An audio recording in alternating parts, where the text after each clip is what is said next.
So the animated Diary of a Wimpy Kid movie is now on Disney Plus. I finally had the chance to see it, and this movie actually really surprised me. Now this is based on a popular series of books by Jeff Kenny, who acts as a screenwriter on this movie. And believe it or not, this isn't the first Wimpy Kid movie, this is actually the 5th. There were 4 live action movies that technically connected to each other, but this one is a complete reboot and the start of a new Wimpy Kid franchise. After all, they've already announced a Roger Cruise movie coming next year. As a fan of the Wimpy Kid books, as someone who's read them in primary school, I was kind of nervous because I thought that this movie would be kind of toned down and very mediocre and mostly aimed at children. But honestly, this movie surprised me. I actually really enjoyed it.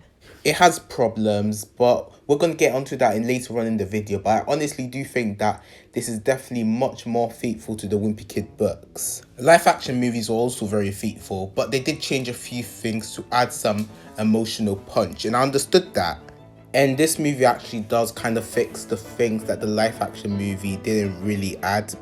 However, despite the fact that this animated movie is a bit more faithful, it is too faithful that it feels like a retread of the movie, except that the pictures are moving, literally. But story and script wise, Jeff Kenny was able to adapt his novel very well. The voice cast is also very solid. Greg is voiced by Bradley Noon from Good Boys, and I thought that he was excellent. Sure, he's not as great as Zachary Gordon, but I think that people are definitely going to like him much more than Jason Drucker, who played Greg in The Long Haul. Most of the voice cast is definitely cast properly. I think that they got the right actors, despite the fact that not many people know these actors, but I'm glad they're going for unknowns rather than celebrity voices, as that would be painfully obvious. I mean, just imagine if Greg was voiced by one of the kids from Stranger Things.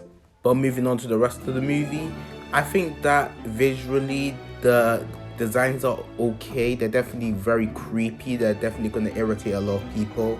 But obviously, as the movie goes on, you're definitely not going to really notice it that much. You just kind of get used to the wacky designs because that's what Jeff Kenny was trying to get across in his original book. Characters designed to look like as if they were in a cartoon, you know, like if they were in Peanuts or Big Nate or something like that. I do have a few problems with the movie. Yes, I've been praising it, and despite the fact I think overall it's a really good film, I definitely do think that it has a lot of problems. The movie is very short. It's about 56 minutes, and that's lower than your standard movie that's normally 1 to 2 hours.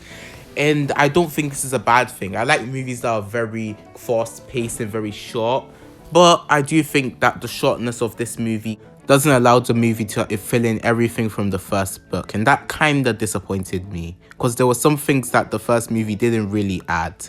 And I also do think that they kind of switched some events around. I don't know if you could notice it, but for someone who has read the first Wimpy Kid book, I did notice that they switched the scene where Rowley has that arm injury. Normally that was in the book, it was in around December, winter, but in the movie it's after Halloween, which was kind of odd, but it's one flaw that isn't really a flaw.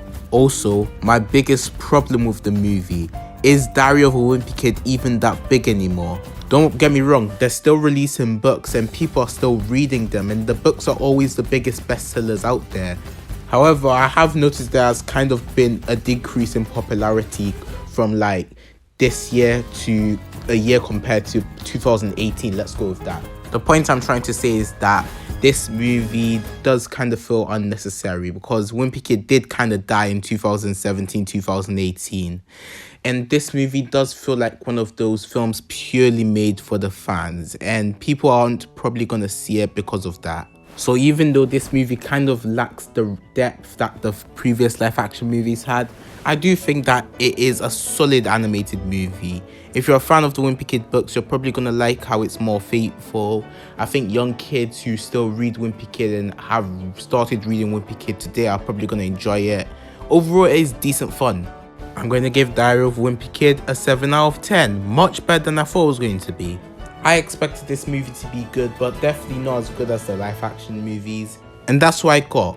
This movie clearly met my expectations and I couldn't be more happier.